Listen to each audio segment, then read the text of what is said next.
বাদে হজরত ইসা হিরবার বৈতুল মুকদ্দস আইয়া ওয়াজ নসিহত খরাত আসলা। ও সময় বড় ইমাম আর মুরব্বী হল আইয়া তানরে জিকাইলা, আচ্ছা খোসাইন তুমি কোন এখতিয়ারে ইটা খররায়, সে তোমার এই ক্ষমতা দিছে? ইসায় জবাব দিলা, আমিও আপনারা এখান সওয়াল করিয়ার, আপনারা এর জবাব দিলাইলে আমিও কইমু কোন এখতিয়ারে আমি এটা খররাম। আপনারা হক্কা চাইন হজরত এহিয়ায় তরিকার গুসল দেওয়ার এখতিয়ার খার গেছটা কি পাইছিলা? মানুষের গেছটা কি না আল্লাহর গেছটা কি? ইখান শুনিয়া তারা খানে খানে মাতিলা। আমরা যদি কই আল্লাহর গেছটা কি, তে হে কইব তাইলে তোমরা থান উপরে ইমান আনলাই না খেনে। আর যদি কই মানুষের গেছটা কি, তে মানুষে আমরা রে মারবা, কারণ মানুষে তো এহিয়ারে নবী হইয়া মানইন। এর লাগিও তারা জবাব দিলা, আমরা ইখান জানি না। ইসাই কইলা, তে আমিও কইতাম নাই কোন ক্ষমতায় আমি এটা কররাম। এর বাদে ইসাই কইলা, আচ্ছা আপনারা কিতা মনে করইন? দরকা এক বেটার দুই ফুয়া আছিল। বেটায় তার বড় ফুয়ারে কইল, তুমি আইজ আঙ্গুরের বাগানো খামো যাও। ফুয়ায় ফয়লা কইল, আমি পারতাম নাই। বইলে বাদে তার মন বদলাইয়া খামো গেল।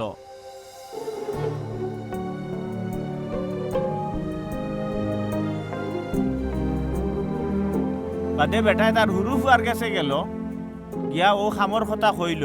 হে জবাব দিল, আচ্ছা আমি যাইমু নে। বইলে বাদে গেল না। তে হক্কা চাই ও দুই ফুয়ার মাঝে সে বাপর হুকুম মানলো। তারা কইলা বড় ফুয়ায়। তো ইসাই কইলা, আমি আপনার তোরে হাসা কথা কইরাম, গুসকুর তহসিলদার আর সিনাল বেটিন আপনার তোর আগে হইয়া আল্লাহর বাসায় থামাই দিরা। কারণ এহিয়া নবিয়ে হক পথ বাতাইয়া দেওয়াত আইসলা, তাও আপনারা থান কথা ইমান আনছেন না। ওইলে গুসকুর তহসিলদার আর সিনাল বেটিনতে ইমান আনলা, কথা দেখার বাদেও আপনারা ইমান আনছেন না, তৌবাও করছেন না।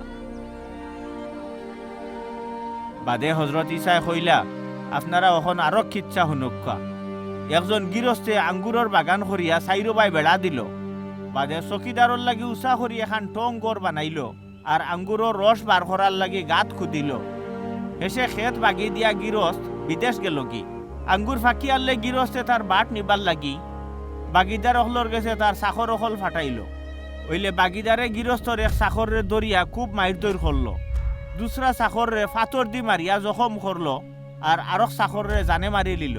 বাদে থাইন আরো বেশ করি একদল চাকর ফাটাইলা। ওইলে বাগিদার হলে তারার লগে ওলা ব্যবহার করলো। হেসমেশ গৃহস্থে তার নিজের ফুয়ারে তারার গেছে ফাটাইলা। মনে করলা তারা থান ফুয়ারে দাম দিব।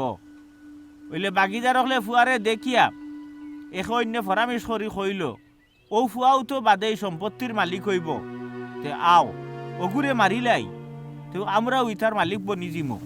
কইয়াও তারা ফুয়ারে দরিয়া আঙ্গুর বাগানোর বারে নিয়া জানে মারি লিল। তখন খোকা চাই বাগানোর মালিক যেবলা আইবা, আইয়া ও বাগিদার হলরে কিতা করবা? তারা কইলা, তাই না ইয়া তো নাফরমান হলরে খুন করবা, আর সময় মতো যারা ফসলের বাড় দিব তারার গেছে খেত বাগি দিবা।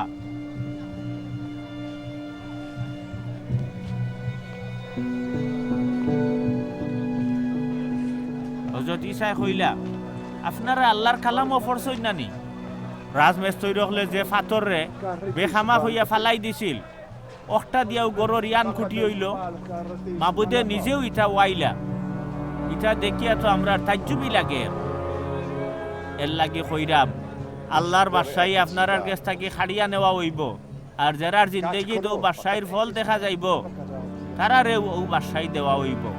শুনো, ও ফাতরের উপরে যে জন পড়ব এ টুকরা টুকরা হয়ে যাব, আর ও ফাতরও যার উপরে পড়ব এও সুরমার হয়ে যাব। ইসারও তালিম শুনিয়া বড় ইমাম আর ফরিসি হলে বুঝি লিলা, তাই নিতা তারার বিপক্ষেও কইরা। এর দায় তারা ইসারে দরিলিত চাইল। বইলে মানুষের ডরাইয়া থানতে কোনটা করল না। মানুষে তো হজরত ইসারে নবী হিসাবে মানতা।